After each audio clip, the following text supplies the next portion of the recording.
देखिरहनु भएको छ यो मन्दिर हो। यसलाई श्री कृष्ण भगवानको मन्दिरको प्रतिमूर्ति मानिन्छ भनौँ। श्री कृष्ण भगवानको मूर्ति पूजा गर्नको लागि भए पनि कृष्ण मन्दिर वा अब देवता त सबै देवतालाई पुज्ने गरिन्छ, तैपनि मन्दिरलाई चाहिँ कृष्ण मन्दिर भनेर चिनिन्छ। हाम्रो भगवान श्री कृष्णको मन्दिर भनेर पुज्ने गरेका छन् कृष्ण मन्दिर। उहाँहरू अरू सबै देवताहरूलाई आस्था राख्दै कृष्ण भगवानलाई सम्झेर पूजा गर्ने ठाउँ बनाइएको छ।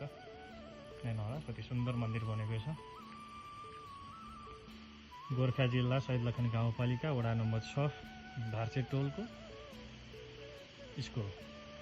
सुरुमा आधारभूत विद्यालयबाट सुरु गरेको स्कुल बिस्तारै निमावि तहसम्म अध्यापन गराउन सफल भएको स्कुल अहिले बन्द हुने अवस्थामा रहेको छ। यसमा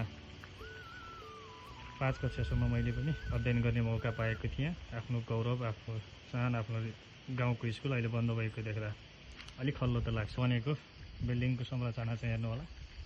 पहिले सानो कटेजबाट सुरु भएको स्कुल, पाती वा कटुसको स्याउला छाएर बनाएको स्कुललाई अहिले यत्रो संरचना बनाउँदा पनि चलाउन नसक्ने अवस्था भनौँ, विद्यार्थी नभएर पढाउन नसक्ने अवस्थामा बन्द हुन पुगेको छ।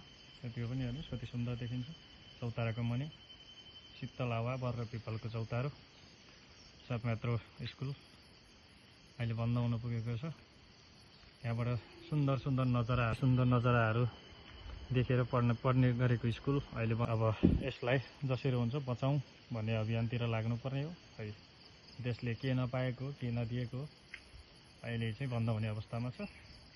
यस्ता स्कुल यो त एउटा प्रतिनिधित्व मात्रै बोकेको हो। यस्ता त हजारौँ स्कुलहरू वा सयौँ स्कुलहरू चाहिँ बन्द हुने अवस्थामा छन्, बन्द भइसकेका छन्। यो चाहिँ देशको दुर्भाग्य भन्नुपर्छ। यति राम्रो संरचना बन्दा पनि अहिले बन्द हुने अवस्थामा छ। साथमा त्यहाँ त्यति सुन्दर मन्दिर, त्यति राम्रो मन्दिरले सुनमा सुगन्ध थपिएको स्कुल अहिले बन्द भएको देख्दा मन चाहिँ कटक्क हुँदो रहेछ। आफूले अध्ययन गरेको आफ्नो गाउँको स्कुल आफ्नो घरबाट नजिकै हुँदा पनि अहिले मान्छेहरूलाई बाध्यता वा विवश वा अहिलेको समय भनौँ सबैजना चाहिँ यहाँबाट बाहिर पढ्ने बोर्डिङ भनौँ प्राइभेट स्कुलमा पढ्न जाने बाध्यताले अहिले स्कुल बन्द हुने अवस्थामा पुगेको छ। यति राम्रो सुन्दर यो चाहिँ जीर्ण अवस्थामा पुरानो बिल्डिङ भूकम्प प्रतिरोधात्मक बनेको थियो। अहिलेसम्म यसलाई चाहिँ नभत्काएको कुनै स्टोर वा स्कुलका सामानहरूलाई चाहिँ स्टोरिङ गर्न सकियोस् भनेर अहिलेसम्म त्यतिकै बसेको छ। हेरौँ अब केन्द्र सरकार, प्रदेश सरकार भनौँ भने प्रदेश सरकार अब रहला नरहला